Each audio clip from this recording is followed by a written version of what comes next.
Yeah, it's my very great pleasure to introduce Sian Pooley. Sian is a tutorial fellow in modern British history at Magdalen College in Oxford.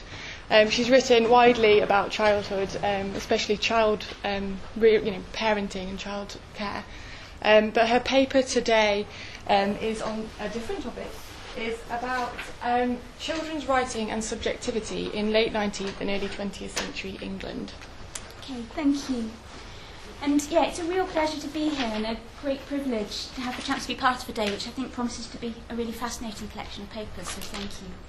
So I'm going to begin with 3 preliminary points that hopefully make sense of what's to come. I want to start by doing some work with the title of today's conference, Challenges in the History of Childhood. Can I have my PowerPoint up? And, it's an apt title, placing a spotlight on the conceptual, methodological and historiographical puzzles with which we all grapple in seeking to understand children's lives in the past. Yet, what I'd like to do today, in the next 40 minutes, is to suggest that it's also useful to turn the title round. I'm going to suggest that we shouldn't just think of challenges as a tactful synonym for problems, as businesses and indeed universities are wont to do.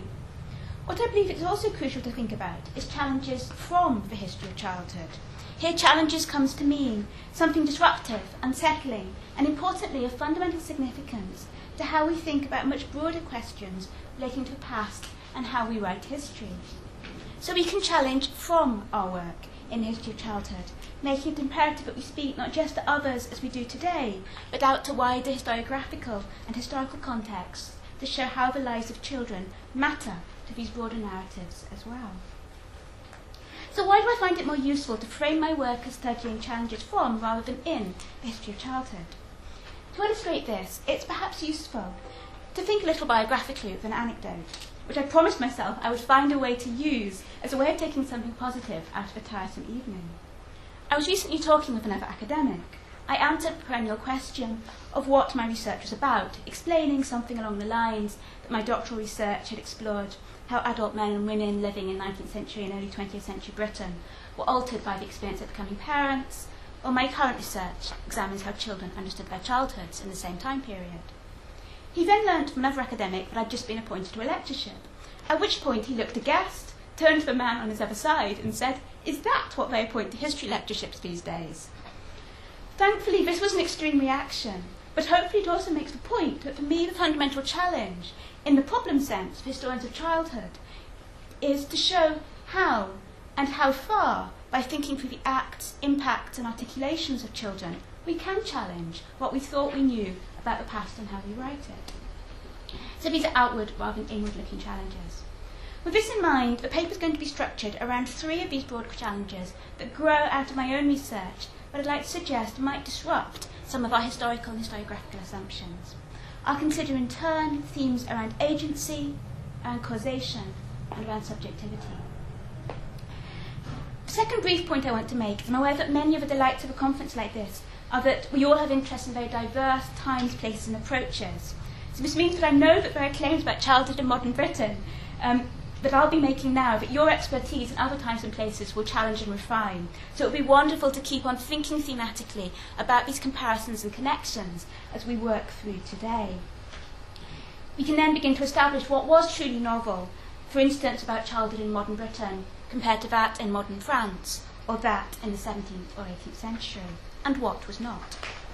And as a final introductory point, I decided that the clearest way to explain the methodology behind my research was to work through an example from a single source. It's important to underline that I'm not going to centre this paper on exploring methodological or practical issues that arise from these sources, but I'm of course very happy to talk about this later.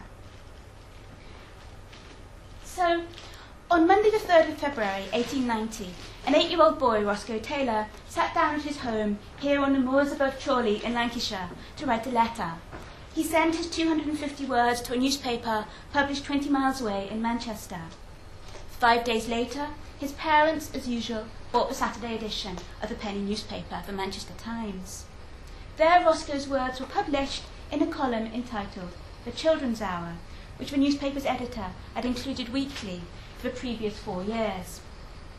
This slide shows an extract from the column in which the letter was published, where it was surrounded by other letters, puzzles, poems, and competition entries sent in by children. In the columns to the right were published all the names of those children who wanted to become members of the column society, which by this point numbered more than 65,000 children, the vast majority of whom were working class and living in South Lancashire. So these letters to children's columns are the sources from which my research begins. By studying the development of these columns each week over their whole lifespan, it's possible to link together the different compositions of each young writer and their siblings. So, for instance, we know that Roscoe had been listed as the author of published letters to the column 3 times in 1889 to 90, and his older siblings also participated in the column. From this, therefore, it's then possible to identify Roscoe's family and his siblings in the census enumerators books, which offer snapshots of the residents of every household in Britain every 10 years between 1841 and 1911. So we know that Roscoe was the son of a farm labourer, and by 1891, as we can see from his family's entry in the census, shown on this slide, his father described himself as a farmer, while his 15-year-old sister was employed as a cotton factory worker. We know from this context that these children who wrote really lived, and they were growing up in the context about which they were writing. So we can read Roscoe's letter on this slide. Its content, tone, and his social background are fairly typical of the letters that were sent in by young writers. The third stage of my research is to trace out intertextually from what the children wrote, the experiences, ideas, source information, characters, and writing styles on which they drew. So here Roscoe, we can see, refers to his reading of the previous week's letters and stories, published in the children's column of the Manchester Times, and on family news gained from his letters from his sister in Florida and his aunt in Canada, seemingly passed around and debated at home about his cousins and and other family members. Interestingly, although Roscoe noted that he'd been given a copy of a boy's own paper, one of the most famous journals for children of the time, there's no evidence from his letters that he engaged with its content, tone, or very distinctive writing style, in a way that he did with his weekly reading of the local newspaper. So children's compositions routinely display this hybridity as texts, in pasting together ideas from diverse sources and making others' writing into their own. This makes them ideal windows to think about the dissemination, reception, and interpretation of both children's books and of cultures of writing, of speaking, and of engagement that went far beyond children's cultures. So Roscoe's was just one of hundreds of thousands of letters sent by children to be published in this sort of participatory children's column in a provincial weekly press. This culture of juvenile writing and the imagined communities formed by the columns thrived to varying degrees for a period of about 50 years after 1876. And it's the subjectivities that children articulated in these sources the book I'm currently writing explores. Today I'll use these children's texts to examine the meanings that children attached to the practice of writing and the literate selfhood that they articulated in these unique spaces between about 1876 and the 1920s. I'll suggest that the consideration of these childhoods allows us to rethink dominant narratives of how writing became a mundane part of everyday life in 19th and early 20th century England, and that this rethinking matters in understanding modern British history today. So, I'd like to begin by thinking about agency. Since the 1960s, social historians have centred their practice on the recovery of agency, of a desire to attend to neglected, concealed, and oppressed subaltern voices. Similarly, scholarship in contemporary new childhood studies prioritises engagement with the voices of real children. However, I'm unconvinced that this task of simply identifying agency has got us that far. Of course humans have agency over their own lives, irrespective of their age, wealth, or legal status. It's an inevitable part of being human. A more interesting question of agency is to ask is agency to do or say what, and with what power, and how was it possible for people to alter the power that they had? So the relative powerlessness of the young is a remarkably sustained feature of European history. Of course, as studies of medieval and early modern periods have demonstrated, the young were to varying degrees valued as individual, orally articulate members of families and neighbourhoods. And for some exceptional children, princes became monarchs during periods of regency or recorded spiritual power. Their words were valued beyond their own families and recorded as faithful. Further, from at least the late 18th century, upper middle class children enjoyed a thriving literate nursery culture, penning nursery newspapers such as one on this slide, that they shared with an intimate circle of family and friends. But nevertheless, the world of expression for the vast majority of children was dependent on face-to-face interaction. They had agency, but it was circumscribed by the limits of those with whom they happened to meet and the power they could gain from oral and corporal communication. Prior to the late 19th century, for children there was no reason to be publicly attentive to, record, disseminate, make powerful, or importantly for historians, archive their spoken words. So what I'm going to suggest here is that one of the fundamental transformations of these decades was, in certain contexts and enabled by their parents, that the young made themselves articulate and importantly were attended to in contexts beyond their own family. So children's columns were first introduced in the 1870s into the newly founded supplements of Saturday provincial newspapers.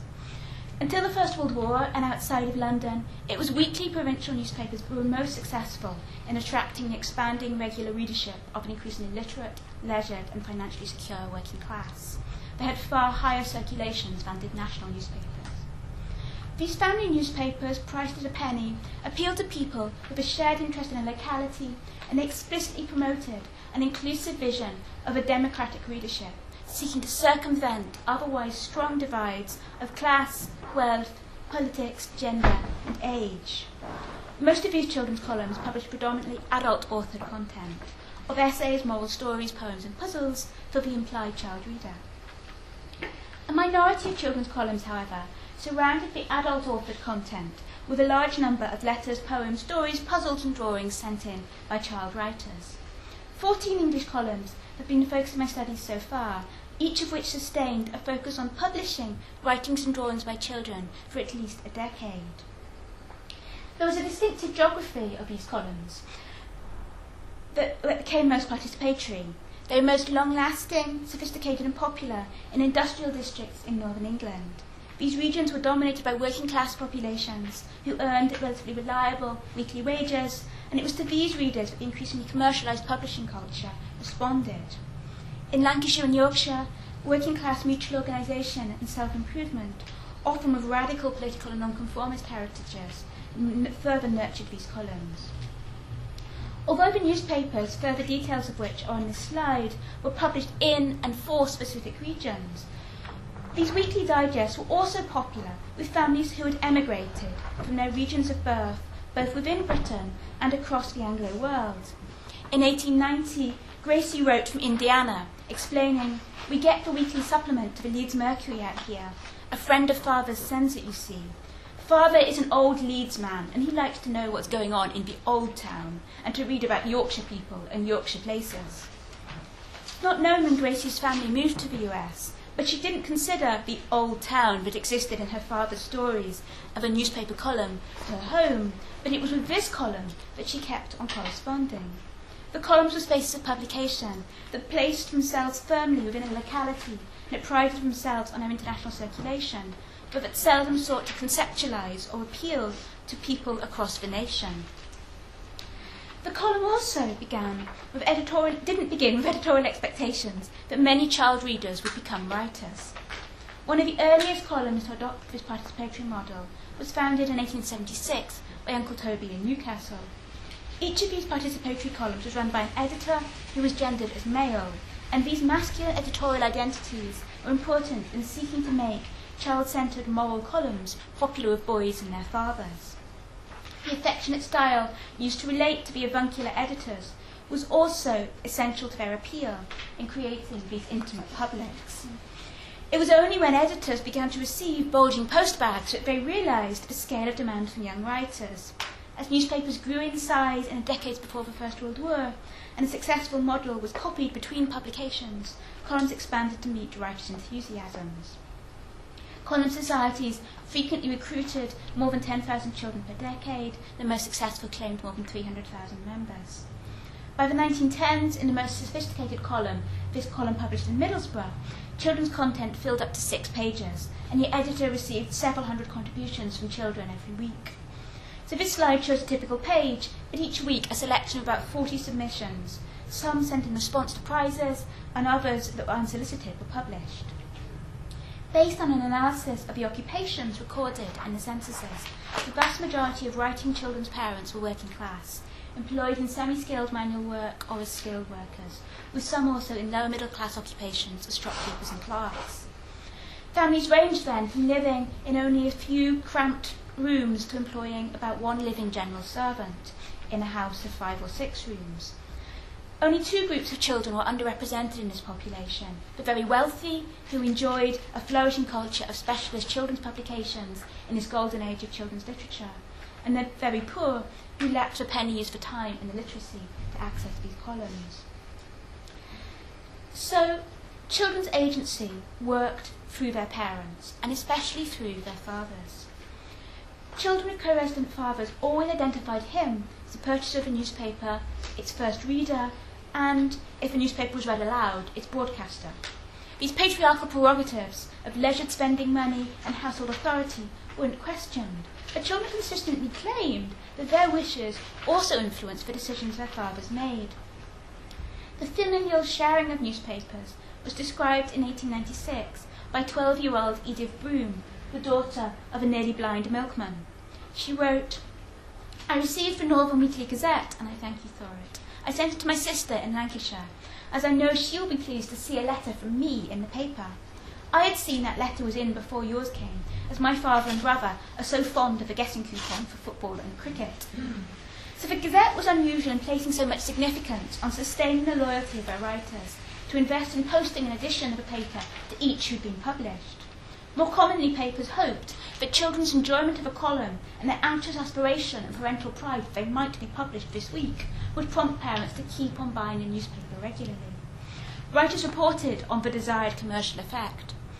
After Eliza Bordy's name was listed as a member of the Manchester Children's Society, Eliza, the 11-year-old daughter of a widowed grocer, described how "Ma bought 2 weekly Times and all of our friends, and then they saw all our names in it." Newspapers weren't just thrown away, but children's published writings and drawings were kept by their parents, read out around the neighbourhood, and certificates were framed on the walls of their family homes, that were otherwise little decorated. Such objects became especially treasured if a child later died. Friends, siblings, or parents wrote to the columns to note a child's death and to record in print how much they would take care of, these paper memorials to a fleeting life that left so few material traces. Other children went so far as to assert that it was their unique influence that ensured that their parents never bought an alternative title. One frequent correspondent was Thomas Cox, the 15-year-old son of a Northumbrian coal miner. His persuasive power in determining familial consumption for a 3-roomed home was typical in being increased by his self-defined status as the little cripple boy. He wrote that, "As I cannot write myself now, I've got my father to write a few lines to you, for me to let you know how I'm getting on. I'm just the same poor useless fellow as ever. I cannot keep out of bed long at a time now, about an hour daily, so I lie and read. Father takes a weekly chronicle on purpose for me." Given the prominence of children's claims to indirect consumer power, it would be unthinkable to imagine that canny editors and proprietors weren't aware of children's commercial importance in this highly commercialised and competitive market. Sustaining a column was costly, but writers made sure that editors were aware of how significant the certificates of prize money for books were to the children. Not only did younger generations have higher literacy rates than their parents and were anxious to contribute unlimited content for free, the editors suspected that once the habit of reading a newspaper had been ingrained, it would become a habit for life. It's interesting to speculate how far children's published claims to influence power dynamics within their family homes also affected broader cultures of power and authority within these households. It would be surprising if they didn't disseminate the idea beyond their own home that it was selfish for fathers to buy a morally lax sporting Sunday newspaper solely for his personal amusement. Of course, like every other historical source, the texts submitted by children were subject to unknowable mediation. As far as I know, there are no archived collections of these manuscripts, so writers' words exist only as published, which is true of most published documents we read. We know compositors corrected spelling and punctuation, but words and grammar typically reflected regional styles of speech and childish language. and editors used strategies to sustain writers' loyalty that they didn't adopt with adult writers to letter or advice columns. For instance, young writers held editors accountable for decisions not to publish their work, and editors published apologies to individuals who noticed alterations to their compositions. Janet Travis, the 8-year-old adopted daughter of a labourer, wrote to the Manchester Times in 1890 about the hens that her parents kept, but pointed out that in her last letter, "You made a sad mistake in the paper. You put bats, and I put in my letter cats." It's important to underline the contrast between the relationship that these provincial familial editors formed with their writers and those that developed in the leading, much more studied, children's periodicals such as Religious Tract Society's Boys and Girls and Papers that were published from 1879 and 80 respectively. Not only were these dominated by adult-authored content, but editors were actively dismissive of the quality of most writing that young people submitted, so that they only published texts by literary-minded teenage writers who had won competitions. Similarly, advice columns tended not to publish letters in which children explained their concerns, but only presented answers according to quite tightly focused editorial agendas, centred on showing readers how they might grow to better, stronger, more moral and more gendered individuals. Further, most attempts to sustain cultures of juvenile correspondence, even in the provincial press, were unsuccessful. Many newspapers introduced participatory columns, especially to more rural, impoverished readerships in southwest England in the early 20th century, but they failed to gain the support and longevity of the northern industrial columns. The Bristol Times repeatedly sought to persuade working-class children that they might want to submit content, but failed to attract writers, so that the column became dominated by the improving words and child-focused philanthropic actions of middle-class women. So, I said we need to talk about the challenges that arise from the histories of childhood. What might be the wider significance of this? Of course, children had agency. What was novel in this period was that their views of their own lives began to be articulated to audiences beyond their own face-to-face relationships, at home and in the street. Nevertheless, this articulacy and attentiveness to young voices was always fragile, dependent on local norms and intergenerational relationships, especially paternal choices and identities. From the later 19th century, intergenerational relationships became newly empowering as a means through which adult men and women claimed political rights, social status and moral worth. Yet at the same time, commercial ventures such as the popular press, knowing the influence that children could exert on their parents' patterns of consumptions, offered a space in which children were articulate and attended to. So while sources tend to seemingly offer us a record of single, individualistic, publicly articulate voices, of speaking for an individual, as historians we need to be more attentive to historical actors as ventriloquists. From the 1870s, intergenerational relations, more than marital, paternalistic or associational interactions, came to offer the inequality that legitimated certain men's and women's voices and altered the context in which agency was most circumscribed and attended to. And finally, this version of innovatory journalism, I think, tells us something new about place. These children's columns thrived within particular provincial democratic contexts concentrated in industrial England, but they were also disseminated across the Anglo world. So they were simultaneously appropriated for distinct purposes in different localities, becoming enveloped in the marking and making of local places. While previous scholarship has tended to emphasise the rise of an increasingly powerful, unified national state in these decades, I want to suggest that actually the history of childhood makes us focus more on the local and more on the international and less upon this national sphere. What childhood meant, what power children had, and who they had power over was not defined by national borders. So, it's now appropriate to dig a layer deeper and to ask what enabled children to gain the skill of writing in the first place, so as to begin to express themselves on paper so enthusiastically, confidently and publicly. And I'm going to suggest that in this context, the study of the young challenges other historiographical orthodoxies about causation and the power of the state in transforming popular written literacy.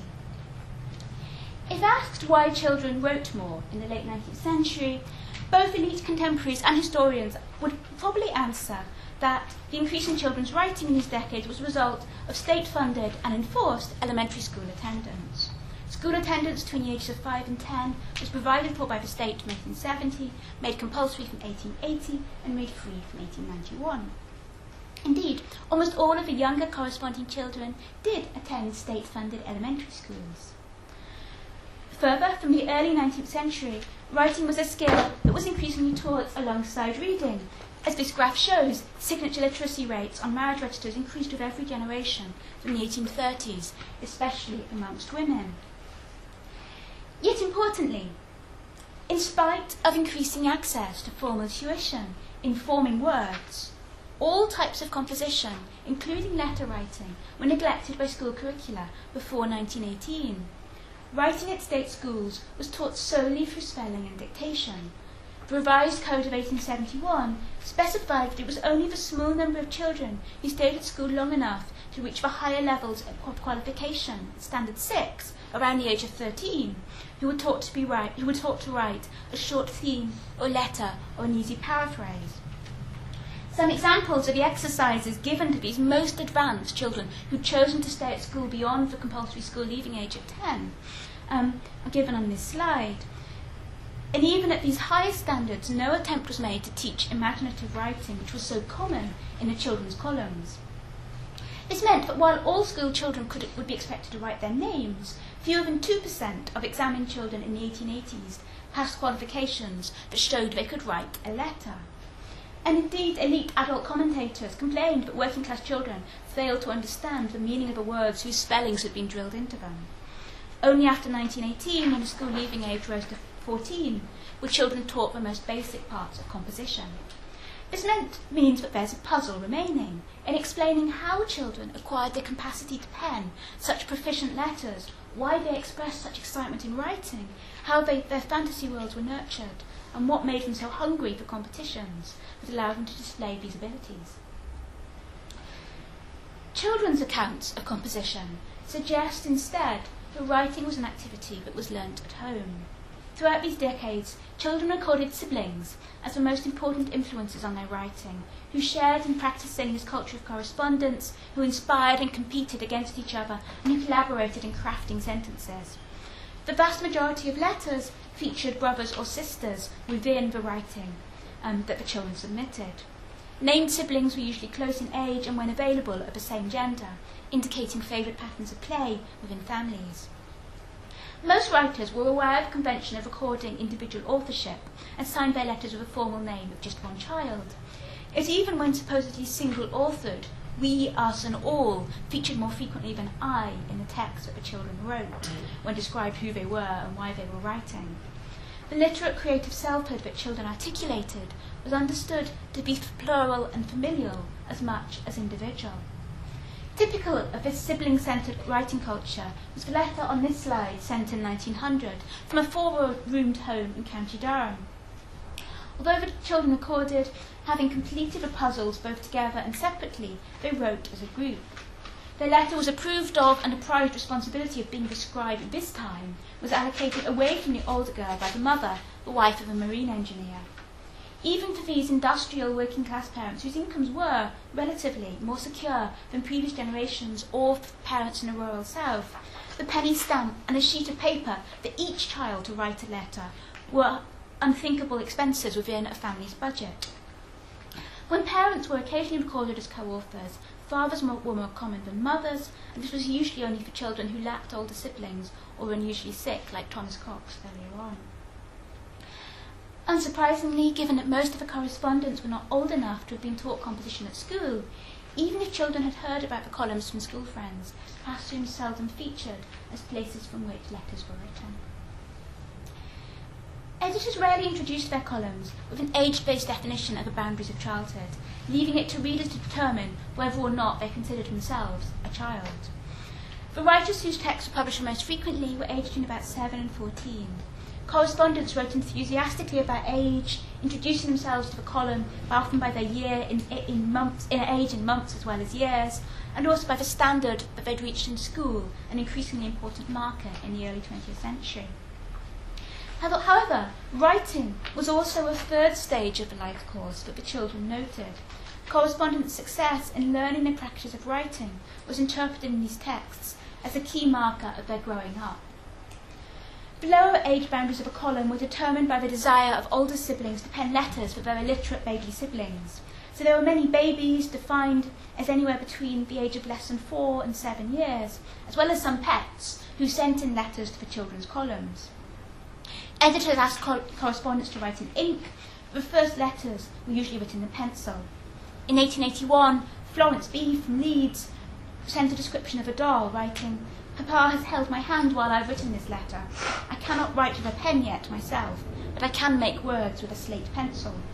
9 years later, 5-year-old Archie Cliff, the oldest son of a Wakefield draper, sent a pencil letter to the column's collection of letters to Santa Claus, asking for drums and a jumbo that wags its tail on behalf of himself and his 2 even younger brothers.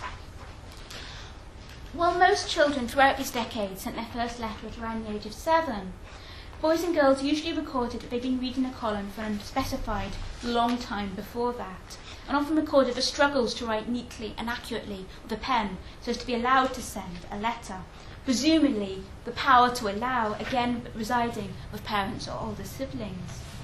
A typical correspondent to the Newcastle column in 1880 was 7-year-old Thomas Robinson, the son of a caretaker who had moved from Newcastle to Leeds, but they kept on taking the Newcastle paper when they lived elsewhere.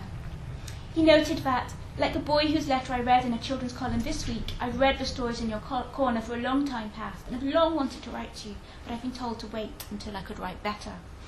Thomas went on to describe his 5-year-old sister. "My sister Mary is trying hard to write good enough to write to you. The other day she saw a grocer writing in a big book, and she asked him if the book was Uncle Toby's, the uncle of the column, but I think she knew better." The grocer laughed loudly. The big book of Uncle Toby listed the names of all the members of a column. So here the imagined Newcastle editor and the desire of a little girl to interact with him was sufficiently central to Mary's world for her to comically seek him out in her own Leeds neighbourhood. Other writers described how the column came to inhabit their play, their dreams and their fantasies. So from their weekly reading of published letters, young writers learned the tools and the templates of epistolary literacy. Most letters were under 100 words long and rarely used words of more than 2 syllables. But they did create distinct local norms for writing and signing letters, which were then sustained within a particular column, often for years. Reading, and especially writing with columns then, prompted children to practice the penmanship that made it possible for the expression of thoughts on paper to move from being a demanding, anxious event to a routine, understood and even comforting habit. Although some writers were published only once, it was more common for a sibling group to sustain the practice of writing to a column every few months for a couple of years. This meant that writers can be traced between newspaper editions as they grew up, providing unique longitudinal perspective that I think is crucial to understanding the significance of a history of childhood to our understanding of history. The Lees sisters from Salford, the daughters of an ironmonger and his wife, can be followed in this way. Bertha was 13 and Sybil 10 when they first wrote in 1890. Although they lived with 2 older sisters, these siblings never featured in the columns. But over the following 3 years, Bertha wrote another 6 times and Sybil 4. Although early letters offer details of accounts of how they played with their large family of dolls, like the one on the slide, as Sybil grew older, she was recorded only as submitting puzzle entries, while Bertha moved on to writing stories and sending in photographs to the children's column album. Although they continued to live in the area, both girls stopped writing to the column around the same time when Bertha reached 16. Perhaps, for her or for her family, this was the age when it was no longer appropriate to publicly class oneself as a child, but that boundary hadn't been set by the column itself. Boys and girls under the age of about 12 were equally involved in columns, but it was older and wealthier girls who remained most active in sustaining this culture in their teenage years. Relatively few older boys participated in the columns, and those who did were unique amongst correspondents in characterising themselves as unusual. They emphasised their particular interest in reading, drawing, or night school, so that their writing became part of a self-consciously pen-oriented, masculine selfhood.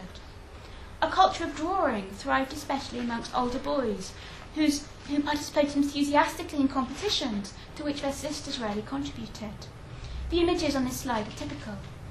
Although other columns encourage the submission of drawings, this young male culture is especially vibrant in the northeast, and many of the published submissions are from boys who were trained to be draftsmen and colliery engineers. In their letters, these boys adopted a strikingly different tone to that of the vast majority of writers whose texts we've already seen. George Robert Kay was the son of a County Durham colliery engineman who by the age of 17 worked as a colliery blacksmith. In a letter sent 4 years earlier, he wrote, "Before your paper was published, I was very fond of reading penny novels. When a friend asked me to have a look at your new paper just out, I took one and was so delighted that I ordered it weekly, and I think it is the best self-educating paper published." In contrast to the usual paternal relationship founded on playful, faithful intimacy, George emphasised his status as a mature, rational consumer, through which he positioned himself in fellowship with the editor. He used the unusual greetings of "Sir" and "Yours truly," presumably learnt through a training in penmanship, outside of the children's column. Yet in spite of a mature, discriminating self, George expressed, it's interesting, but he did still choose to write to Daddy. For thousands of children living in industrial England, pens had an importance that stretched beyond the functional ability to form a word that was taught in the classroom.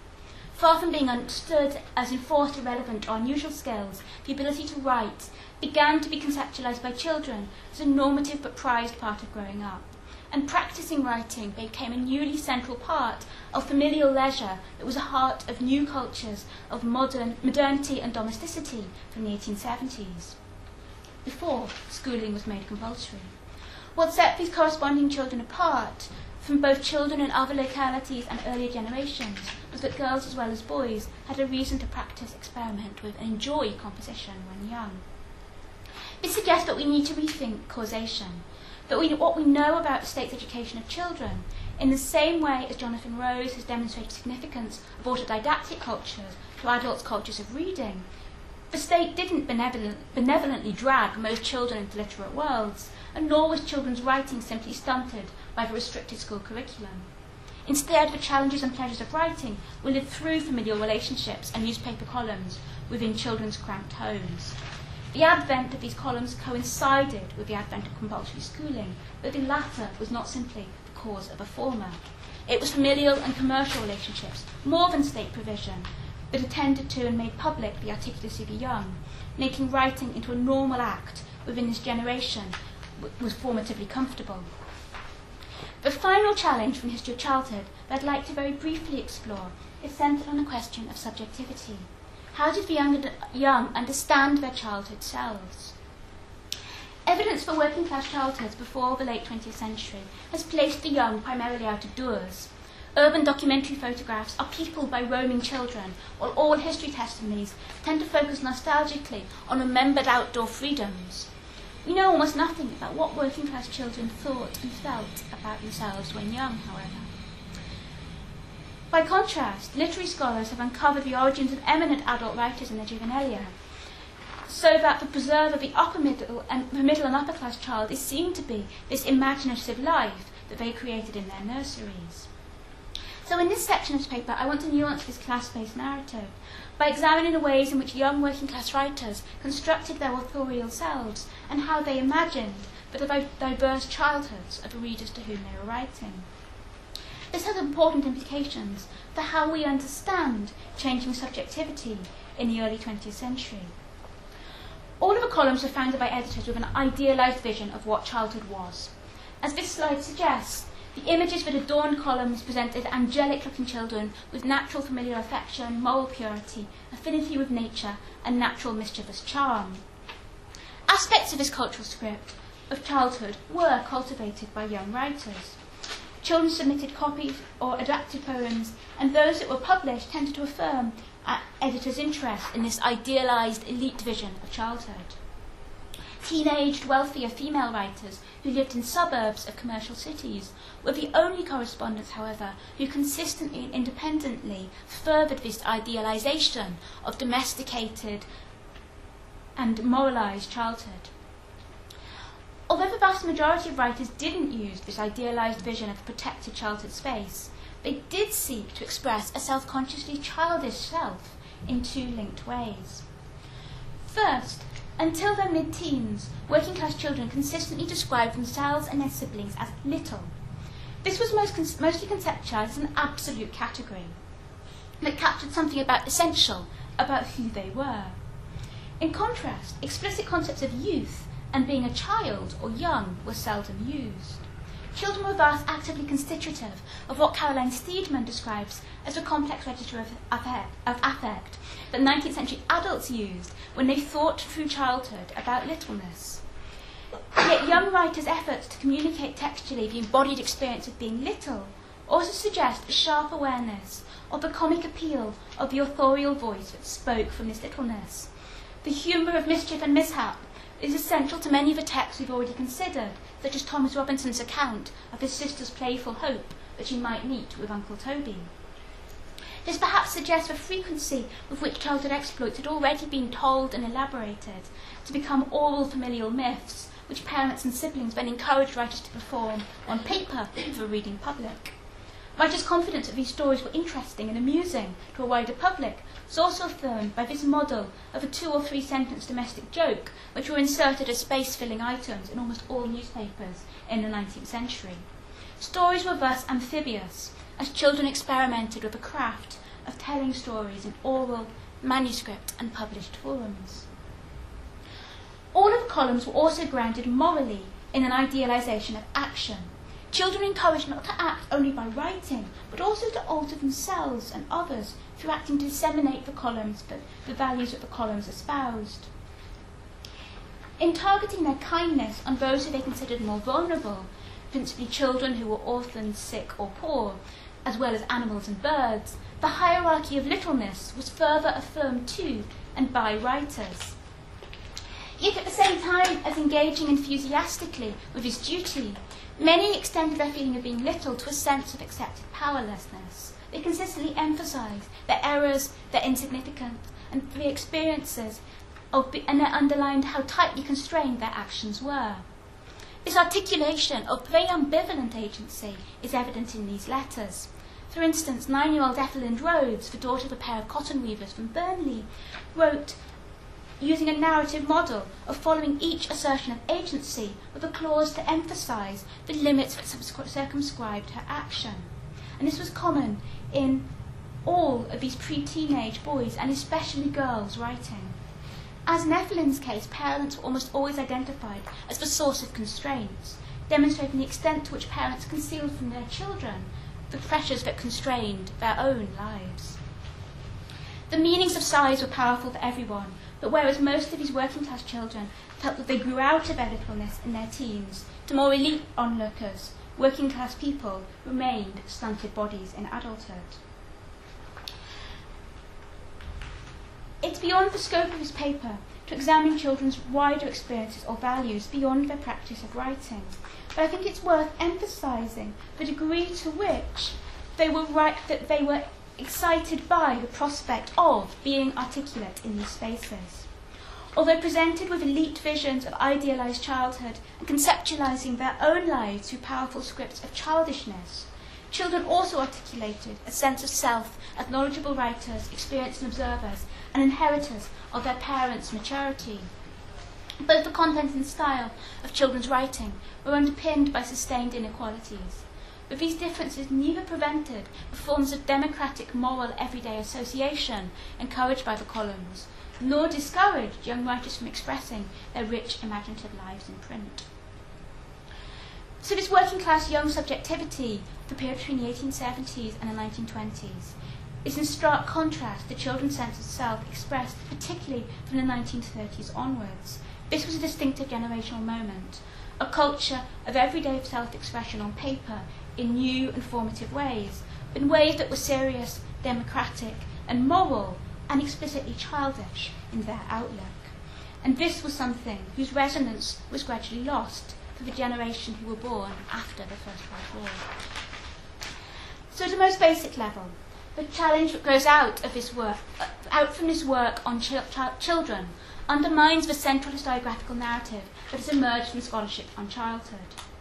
There was no single linear narrative of a creation of modern childhood, and it's unhelpful to seek to understand what it meant to be young as the unthinkable equivalent narrative of interpreting the lives of all adults to the making of a single category of adulthood.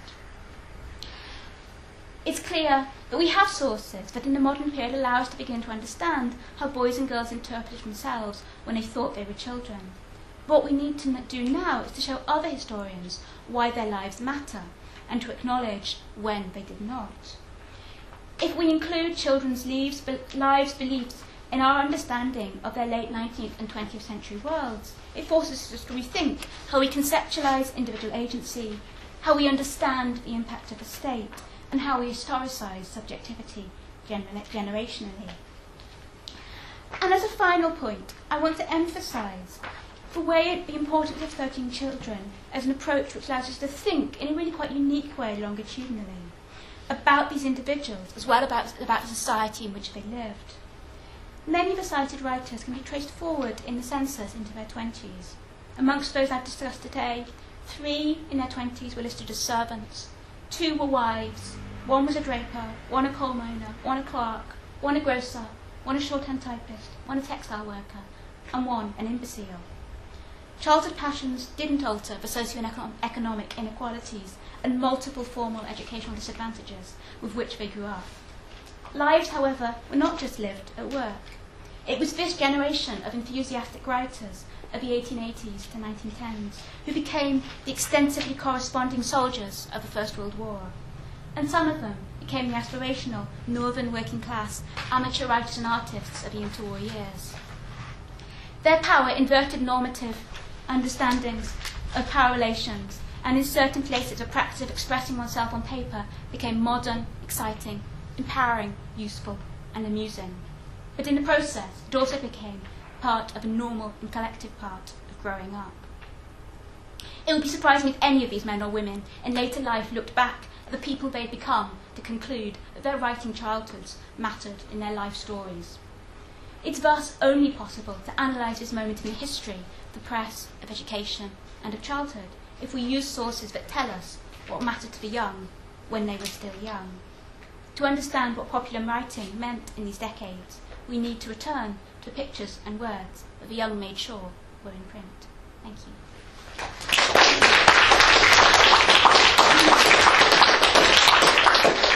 What a brilliant start today. Thank you so much. I think that call to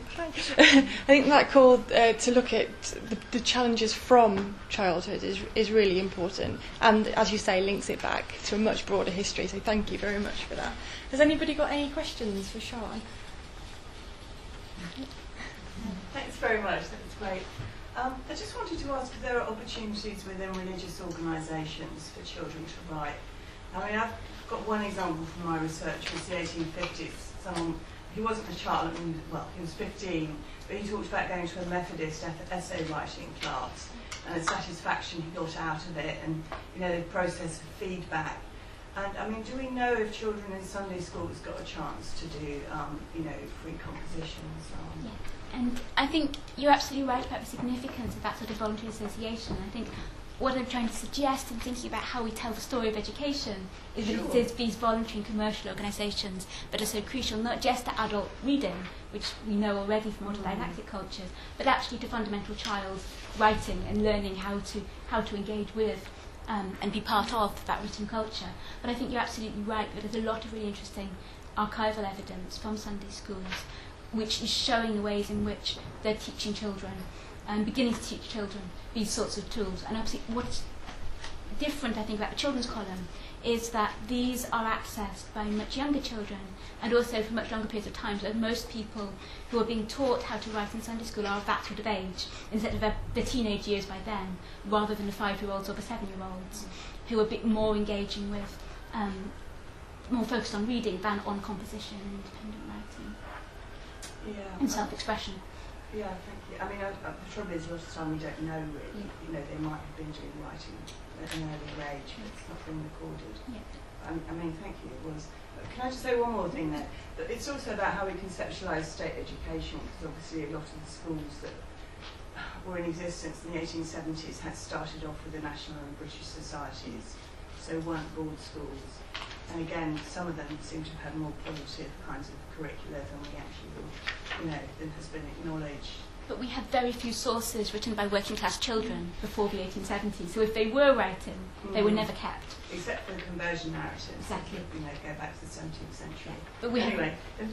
Thank you. Thank There's you. another question. It was just building on Mary Claire's point of later on in the 1870s, particularly in Manchester, which I'm familiar with, philanthropic homes were very keen on, I don't want to use the word forcing, but they educated children in letter writing, and they do come from much younger ages. So I've got examples of like 5-6 year olds who are doing writing, so that was one of the elements I just wanted to throw in there. Yeah, absolutely. And I think it's really interesting to think more about those contexts, which often give a actually very high quality education to children if they're placed in one of those philanthropic homes, and getting more education than which your children would within their own parental homes. And as you say, they do become political writers later in life, and lots of them are migrated. And so absolutely. It's quite useful. Yes, it's exactly the same issue, isn't it, about the significance of having gained that skill early on. Thank you. Thank you so much. It was really fascinating. I was just wondering if you could, in the light of your anecdote at the beginning, maybe give a few examples of what you have in mind by situations in which children's lives don't matter and when we need to acknowledge that. I was just wondering if you could. Yeah. So I had a section on that in this paper, which I then took out because I thought actually this is a bit of a sort of, and it's a paper about, it's a conference about how childhood matters. But I think it is actually important that you don't try and say children matter to everything, because clearly they don't. And actually the fact that their agency is so circumscribed and there are so many multiple inequalities which tend to have an impact upon the majority of children, I think is something that we need to recognise. And so in my own work, for instance, I've been my previous work was looking at parenthood and how parents understood how adults understood what it meant to be parents. And there I think if we're trying to understand the ways in which they engaged politically, you can see in a few places that their relationship to their children mattered in influencing their political engagement. Vast majority of places, their political choices didn't seem primarily to be influenced by how their children were treated or what they thought the public sort of municipal provision for their children was. So it's not that their children never mattered there, but for most people's political decisions, their children were not crucial to that as voters or as attending party meetings. So I think it's just important to think about the limits of what we're trying to say and to acknowledge that actually powerlessness is so integral to the experience of childhood, and that children are very aware of that. Have I got time to quickly ask one question? I love the idea of writing as a kind of life stage, something that is achieved. And obviously that is very limited in time period to the 19th century. And I just wondered if there were any other sense of these kind of markers that might draw it back further in history that might be applicable to other people here. Play or I don't know if you came across anything. Well, I think, for more elite children, learning to write, I think, was seen as important. So in, what's the name of the person whose book it is? Wyman? The book on illiteracy in the 18th century. Yes. Yeah. There she writes a lot about sort of lower middle class children writing and being really excited by learning and using those skills. So I think you do see that for more elite children in the 18th century, certainly. In terms of other markers, I think gaining certain toys is often seen as an important marker. So I've seen lots of girls writing about the first doll that they got, or the first particular type of doll that they got. And I guess thinking about what toys and what changes of clothes as well, that's an important marker, was seen as being something which reflects age, I think is really interesting. So I think you're right that one of the really key things to think about when we're trying to understand using age as a category of analysis is not taking the category for granted, but thinking about actually for children, when were they a child and when were they not a child? Because I'm really interested in how they use that language and what it comes to mean to them. Because it's something which I think we tend to impose as a category either from the present or from elite legislative definitions at the time, but actually I think we can work out from how children are thinking about the concept as well.